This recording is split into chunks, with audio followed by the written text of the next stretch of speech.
Welcome back your channel Vishwajeet online classes. तो आज की ज़बरदस्त क्लास में बहुत चीज़ें मिलेगी सीखने को, जानने को।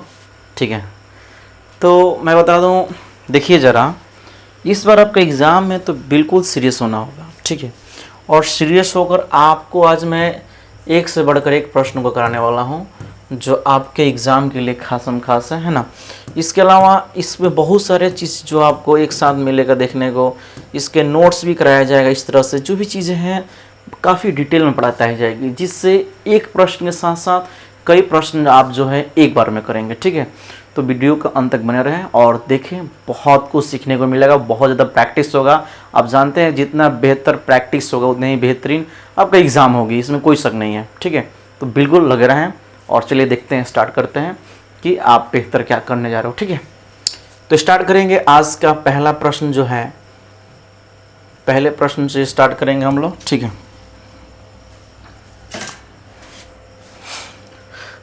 देखिए यहीं से हमारा प्रश्न स्टार्ट होता है और जैसे कि आप प्रश्न देख पा रहे हैं ना, और प्रश्न आपको बिल्कुल क्लियर नज़र आ रहा होगा। तो बताइए ज़रा इस प्रश्न का जवाब कि इनमें से किसे भारत में ब्रिटिश, यहाँ लीजिएगा, भारत में ब्रिटिश साम्राज्य का संस्थापक माना जाता है। आखिरकार वो कौन सा इंसान है जिसे क्या माना जाता है, भारत में ब्रिटिश साम्राज्य का संस्थापक माना जाता है। बहुत ही बेहतरीन प्रश्न है और एग्ज़ाम में तो ये कई एग्ज़ाम में पूछा गया है। जैसे बीपीएससी के सीडीपीओ के जो एग्ज़ाम होते हैं इसमें भी ये क्वेश्चन पूछा गया है। तो बताइए क्या ऑप्शन ए होगा, बी होगा, सी होगा या डी होगा? क्या आंसर होगा इसका, बताइए। बहुत ही बेहतरीन प्रश्न है, यकीन कीजिए। ठीक है ना, तो याद कीजिए, आपको मैं बता दूं, आपने सुना होगा लॉर्ड क्लाइव जो है, इसी की मदद से आपने सुना होगा बक्सर के युद्ध से युद्ध हुआ था। कई सारे युद्ध में इसने बहुत बड़ा योगदान दिया है और ये जो क्लाइव है इसे ही भारत में ब्रिटिश साम्राज्य का संस्थापक माना जाता है। आपका ऑप्शन बिल्कुल सी 100% राइट होगा। ठीक है ना, इस प्रश्न को आप अच्छे से करके जाइए, यकीन कीजिए आपके एग्ज़ाम में बहुत ही बेहतरीन होगा। ठीक है, चलिए तो एक बार मैं इसको चेक कर लेता हूँ कि सब कुछ क्लियर लाइव होना है ना। चलिए बिल्कुल, तो देखिए मैं क्या कह रहा था, ऐसे ऐसे प्रश्न लाए गए हैं ना देखिए थोड़ा सा डिस्टर्ब हुआ कि सारे के सारे ज़बरदस्त प्रश्न होंगे। तो देखिए कौन कौन से ज़बरदस्त प्रश्न होंगे, है ना। आज के सेकंड प्रश्न की तरफ बढ़ते हैं और जवाब देने का प्रयास कीजिए कि इसमें क्या होगा। ठीक है, जैसा कि आपको दिखाई दे रहा होगा, मैं साइड हो जाता हूँ। ठीक है, ये क्वेश्चन तो सेम है तो आपका आंसर भी सेम होगा। ठीक है, तो आइए तो अगले प्रश्न की तरफ बढ़ते हैं। ठीक है, और अगले प्रश्न क्या है, ध्यान दीजिएगा। चलिए देखिए अगले प्रश्न जो है आप देखिए और बताइए मुझे। ठीक है, कहा जा रहा है 1760 का प्रसिद्ध वांडी वास का युद्ध, ध्यान दीजिए कौन सा युद्ध की बात हो रही है। सबसे पहले जान लीजिए कि वांडी वास का जो युद्ध हुआ था, इस युद्ध में क्या हुआ था। ठीक है ना, थोड़ी सी बात जान लीजिए ताकि इसका जवाब देने में भी आपको सफलता मिले और आसानी से आप जवाब दे सकें। ये जो युद्ध हुआ था दो लोगों के बीच में हुआ था, याद रखिएगा।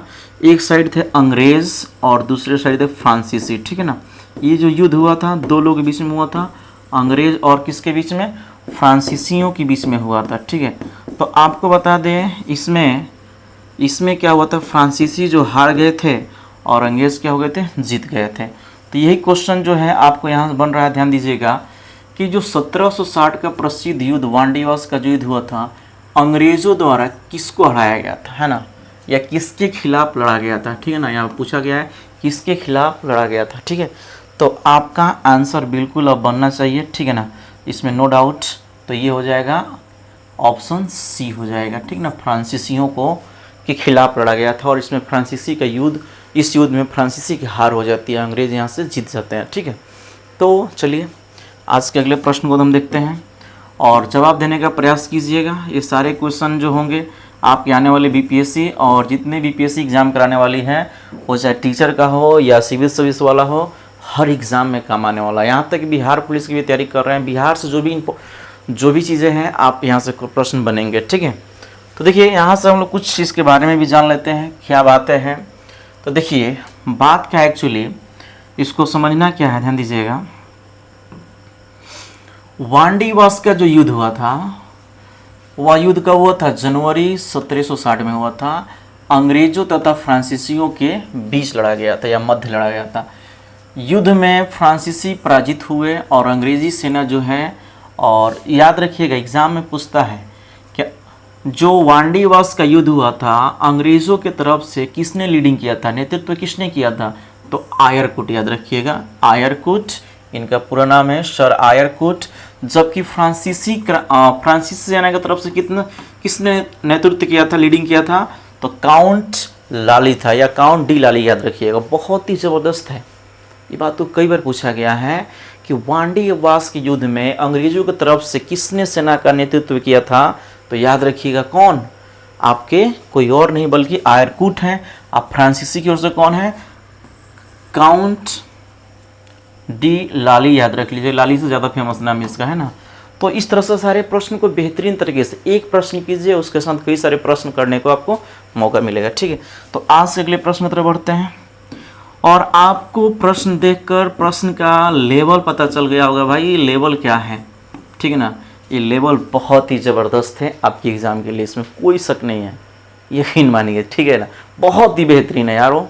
आइए देखिए, तो बक्सर की लड़ाई के बाद किस संधि पर हस्ताक्षर किए गए, ठीक है। बहुत ही प्यारा सा बात है, यहाँ से पूछा गया आपको, और आपको बताना है कि बक्सर की जो लड़ाई हुई थी, सबसे पहले मुझे कमेंट करें कि बक्सर की लड़ाई कब हुई थी, मुझे आंसर में बताएं कि बक्सर की लड़ाई कब हुई थी। इस युद्ध की लड़ाई के बाद हम बात करें तो किस संधि पर हस्ताक्षर किए गए थे। यहाँ पर दो प्रश्न बनते हैं, पहले तो बताइए बक्सर की लड़ाई कब हुई थी, ठीक है ना। और इस लड़ाई के बाद जो है जो समझौता हुआ था वह क्या हुआ था, क्या समझौता था, ठीक है ना। प्रश्न ये पूछा जा रहा है, उस समझौता को किस नाम से जाना गया। देखिए, और ये क्वेश्चन जो आप देख पा रहे हैं कि बीपीएससी के 2023 एग्जाम में, यानी 69 बीपीएससी एग्जाम में भी पूछा हुआ प्रश्न है। तो बताइए क्या सालबाई संधि हुआ था, सिंघौली का संधि हुआ था, इलाहाबाद संधि हुआ था, या बेसिन का संधि हुआ था? क्या इसका राइट आंसर होगा, बताइए ज़रा। आपको दिखाई दे रहा है ऑप्शन? बिल्कुल दिखना चाहिए, ठीक है। तो अगर आप जा रहे हो कि नहीं हम इलाहाबाद जवाब दे रहेंगे, तो बिल्कुल याद रखिएगा, इस इलाहाबाद यानी आज प्रयागराज के नाम से हम लोग जानते हैं, है ना। तो आपसे मैं एक और बात पूछ लेता हूँ, इस संधि में दो प्रकार की संधि हुई थी। इलाहाबाद की जो संधि हुई थी, इसमें दो डेट में दो संधियाँ हुई थी, कौन कौन थी एक बार कमेंट में बताएंगे, ठीक है।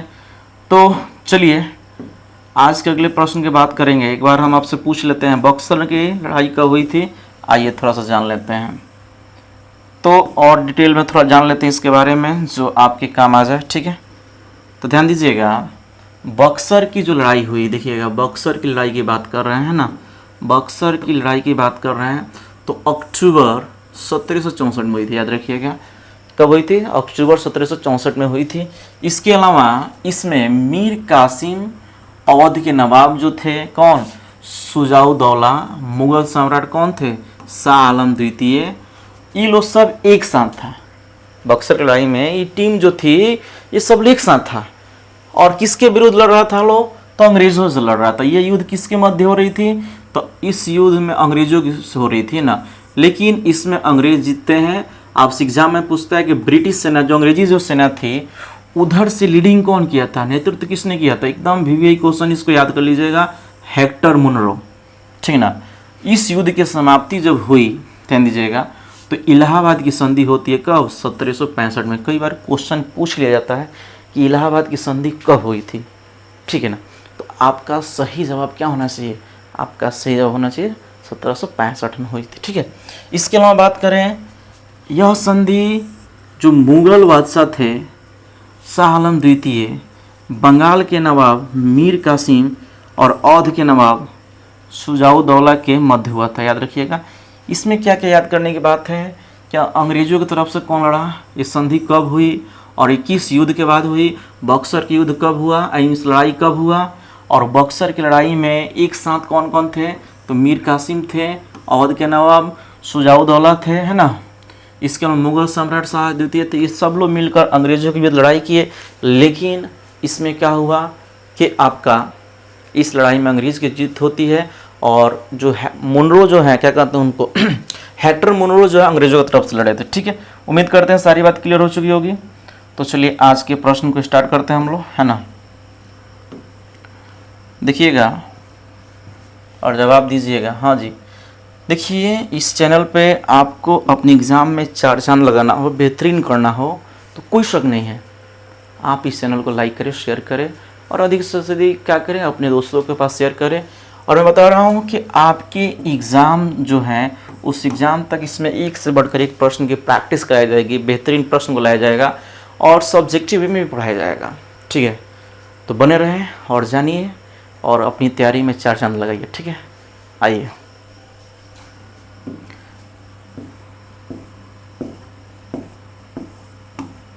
चलिए, एक बहुत ही बेहतरीन प्रश्न जो है आपके सामने दिखाई दे रहा होगा और इस क्वेश्चन का जवाब देने का प्रयास करेंगे। और ये क्वेश्चन क्या है, थोड़ा ध्यान दीजिएगा, है ना।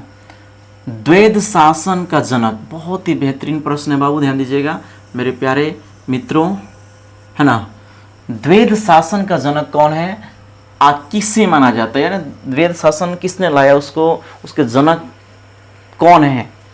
तो क्या लॉर्ड क्लाइव हो सकते हैं, क्या हेक्टर मुनरो हो सकते हैं, लॉर्ड मैकाले हो सकते हैं, या सर लियोनील कार्टियस हो सकते हैं, क्या होगा बताइए जरा आंसर इसका। अभी आप लोग देखे थे लॉर्ड क्लाइव जो है इसने भारत में ब्रिटिश साम्राज्य का संस्थापक रूप से देखा गया।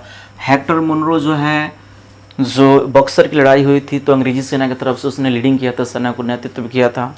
ठीक है ना। लॉर्ड मैकाले के बारे में भी जानेंगे लोग, बहुत जल्द इनसे प्रश्न भी बनेगा। ठीक है ना, कि इन्होंने क्या किया था। ठीक है, तो उसके अलावा देखिए, तो मैं बता दूं इसका राइट आंसर क्या होने वाला है, तो बोलिएगा सर लियो नील कार्टियस, याद रखिएगा सर लियो नील कार्टियस थे। यानी ऑप्शन डी बिल्कुल आप लोग सही जवाब दे रहे हैं, इसमें कोई डाउट नहीं है। ठीक है, तो चलिए आज के अगले प्रश्न की तरफ बढ़ते हैं हम लोग।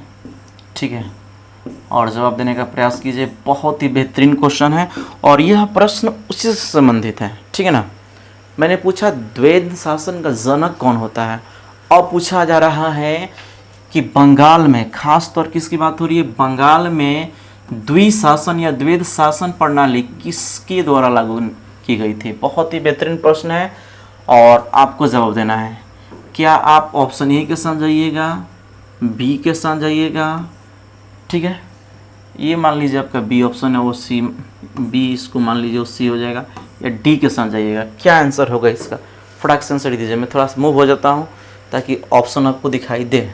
ठीक है, दिख रहा होगा, ठीक है ना। और ये प्रश्न देख सकते हैं कि बीपीएससी में आपके प्रश्न पूछे गए हैं। तो देखिए मैं बता रहा हूँ, जो रॉबर्ट क्लाइव हैं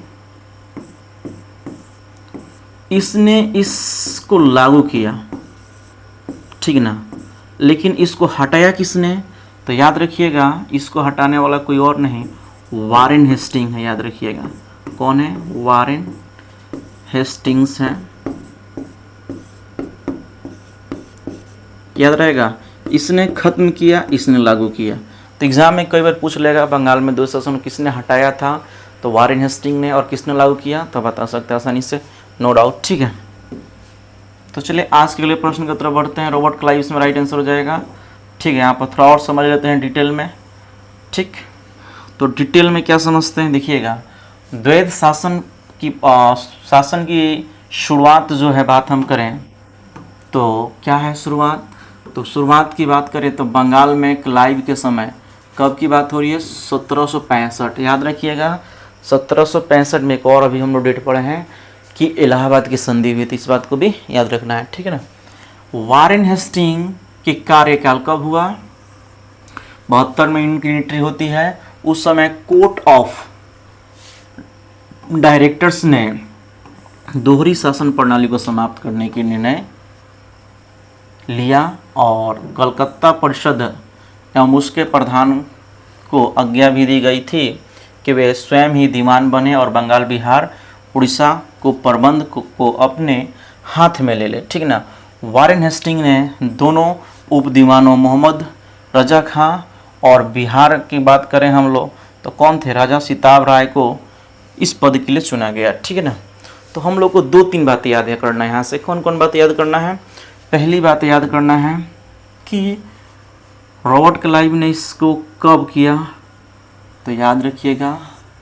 और वारेन हेस्टिंग ने कब इसको हटाया, बस इतना याद कर लीजिए, काफ़ी है। ठीक है। तो जैसा कि आप दिखाई दे रहा है आपको अच्छे से। ठीक है।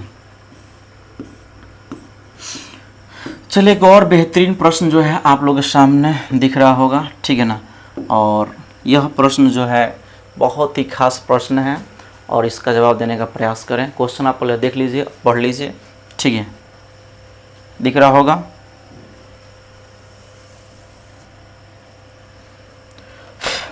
देखिएगा क्वेश्चन क्या है और समझते हैं इसको। ठीक है। अंग्रेजों ने भारत पर लंबे समय तक राज कैसे किया। क्या कांग्रेस की उदारवादी नीतियों के कारण किया, तो बिल्कुल नहीं किया। याद रखिएगा। भारतीय नेताओं की गिरफ्तारी के कारण से किए, नहीं किए। बांटो और राज करो, डिवाइड एंड रूल्स आपको याद होगा, बिल्कुल ये तो सही जवाब होना चाहिए और बिल्कुल सही जवाब है। बीपीएससी टीचर 11th-12th की एग्ज़ाम में ऑलरेडी पूछा हुआ था। ये क्वेश्चन यहाँ से रिपीट करेगा, इतना 100% दावा है। एग्ज़ाम में क्वेश्चन रिपीट करते हैं, इस बात का ध्यान रखिए। और वीडियो आपको अच्छी लग रही है तो एक बात याद रखिए, इसी प्रकार से बेहतरीन तैयारी करना है तो आपको मैं कहूँगा कि अधिक से अधिक जो है लाइक करके शेयर कर दीजिए और चैनल को सब्सक्राइब कर दीजिए। ठीक है। ठीक, तो चलिए, बहुत ही बेहतरीन प्रश्न जो आपके सामने आ चुका है। ठीक है, बहुत ही बेहतरीन। आप इसको एक बार रीड आउट कीजिए। ठीक है, रीड आउट कीजिए और पढ़ने का प्रयास कीजिए। किसने बंगाल में महलवारी बंदोबस्त प्रणाली की शुरुआत किया था। ठीक है ना। बहुत ही प्यारा क्वेश्चन है। क्या ऑप्शन ए के साथ जाइएगा, बी के साथ जाइएगा, सी या डी, एक से अधिक में या इनमें से कोई नहीं, किसके तरफ जाइएगा, जवाब दीजिए फास्ट मोमेंट में आप, है ना। चलिए, बिल्कुल आप प्रश्न को देख लिए होंगे, है ना, इसमें कोई डाउट नहीं है। तो मैं आपको बता दूं कि इसका राइट आंसर क्या हो जाएगा, मैकेंजी। याद रखिएगा, म से महलवारी, म से मैकेंजी, यस, इस बात को याद रखना होगा। ठीक है, मैकेंजी यानी ऑप्शन सी के साथ चलते हैं, 100% राइट आंसर होगा। ठीक है, अगले प्रश्न की बात करें जो आपके लिए बहुत ही शानदार और जानदार प्रश्न है, इसमें कोई डाउट नहीं है, डट जाओ, इतना तेज़ी से जाने की क्या ज़रूरत है। चलिए देखिएगा, बताने का प्रयास कीजिए। बहुत ही सुंदर प्रश्न है, प्रश्न के बाद देख लीजिए, पढ़ लीजिए आप, है ना। प्रश्न क्या है, बंगाल प्रांत के, अगर हम बात करें बंगाल प्रांत के साथ बिहार प्रांत को कब मिला दिया गया था, यानी बिहार और बंगाल को कब मिलाया गया था, ये प्रश्न है। तो बताइए क्या ऑप्शन ए राइट होगा, बी, सी या डी। ये देख रहे हैं कि हाल ही फिलहाल प्रश्न है और बहुत ही बेहतरीन कलेक्शन है प्रश्नों का, याद रखिएगा। एग्ज़ाम में यहाँ से 100% प्रश्न बनेंगे बनेंगे बनेंगे बनेंगे और 100% बनेंगे। ठीक है, तो इस बात को याद रखिएगा। तो इसका राइट आंसर हो जाएगा क्या हो जाएगा, 1713 ईस्वी की बात है। कब की बात है, 1713 ईस्वी की बात है। ठीक है, आइए, सॉरी 13 नहीं, यहाँ पर आप थोड़ा सा ध्यान दीजिएगा। ये बात मैं बता दूं कि इसका राइट आंसर सी हो जाएगा, 13 में नहीं होगा बल्कि 33 में होगा। ठीक है, चलिए देखिएगा, इसके बारे में थोड़ा सा 2-4 लाइन हम लोग जान लेते हैं, बहुत ही खास बात है। ठीक है, जैसा कि आप देख रहे हैं बात क्या हो रही है कि बात ये हो रही है ना, 1733 की बात है। बिहार सूबा का विलय जो है बंगाल सूबे के साथ कर दिया जाता है। और सबसे बात है कि करने वाला उस समय कौन था, नवाब शुजा-उद-दौला था, है ना, याद रखिएगा इस बात को। उसमें बंगाल प्रांत को इसने 4 भागों में डिवाइड किया था। ओके, तो सारी बात याद कर लीजिएगा। अगले प्रश्न की तरफ बढ़ते हैं और बताइए, बहुत ही बेहतरीन प्रश्नों में से एक प्रश्न है, टीपू सुल्तान ने अपनी राजधानी कहाँ बनाई। ठीक है ना, टीपू सुल्तान ने अपनी राजधानी कहाँ बनाई। ठीक है, तो देखिएगा टीपू सुल्तान, थोड़ी सी पंखा गर्मी,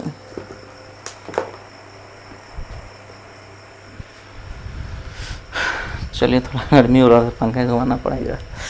आइए, टीपू सुल्तान ने अपनी राजधानी कहाँ बनाई, तो याद रखिएगा क्या ऑप्शन ए होगा,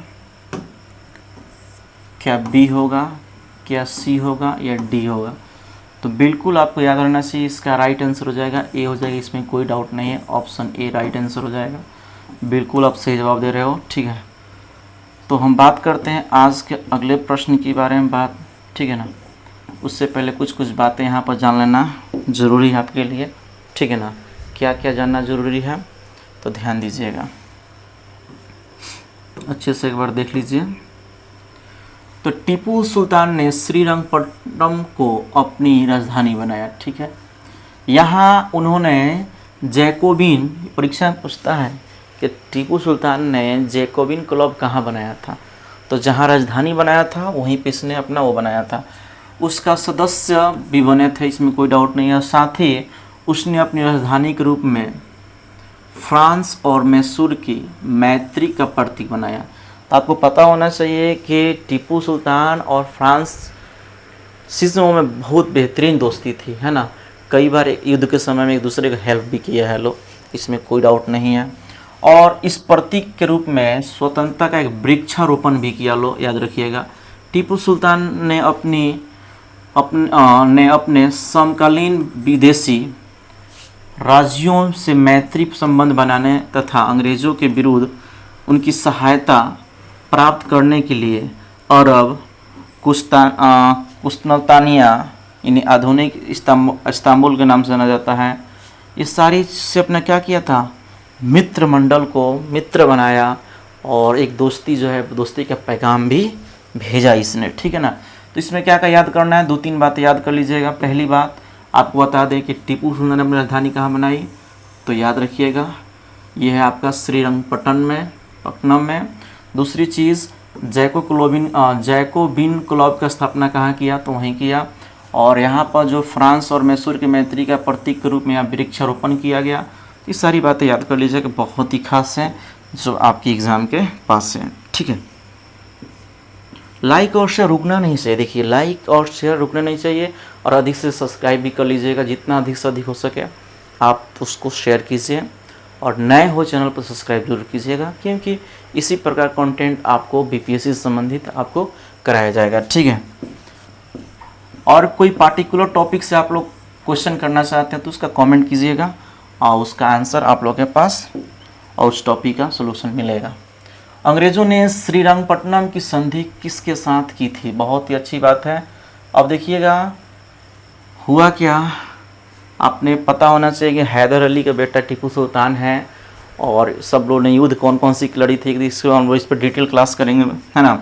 तो आपको बता दें इसका राइट आंसर हैदर अली तो इसके पप्पा थे, क्या थे, पप्पा थे इसके, है ना। लेकिन यह जो संधि हुई थी वह टीपू सुल्तान के से हुई थी, इस बात को याद रख लीजिएगा। ठीक है, चलिए आज के अगले प्रश्न की तरफ बढ़ते हैं और जवाब देने का प्रयास कीजिए। रंजीत सिंह, देखिए बहुत ही प्यारा प्रश्न है और जवाब देने का प्रयास करेंगे। ठीक है, कि रंजीत सिंह ने सुप्रसिद्ध कोहिनूर हीरा प्राप्त किया था किससे किया था, क्या ऑप्शन ए होगा, बी होगा, सी होगा या डी होगा, क्या राइट आंसर होगा इसका बताइए ज़रा। क्या सही जवाब होगा? तो बिल्कुल आप अगर जवाब दे रहे हो शाह सूजा के साथ, तो बिल्कुल याद रखिएगा शाह सूजा ने ही इनको कोहनूर का जो हीरा था रंजीत सिंह को मिला था या प्राप्त किए थे या दिया था, है ना। इसके पीछे कारण है। कारण क्या है? तो याद रखिए कारण है कि इसमें, चलिए दोस्तों लाइट 20 में ही कट गई, और कट गई तो आज की क्लास यहीं पर स्थगित होगी, ठीक है ना। लाइट बड़ी धोखा दे दिया।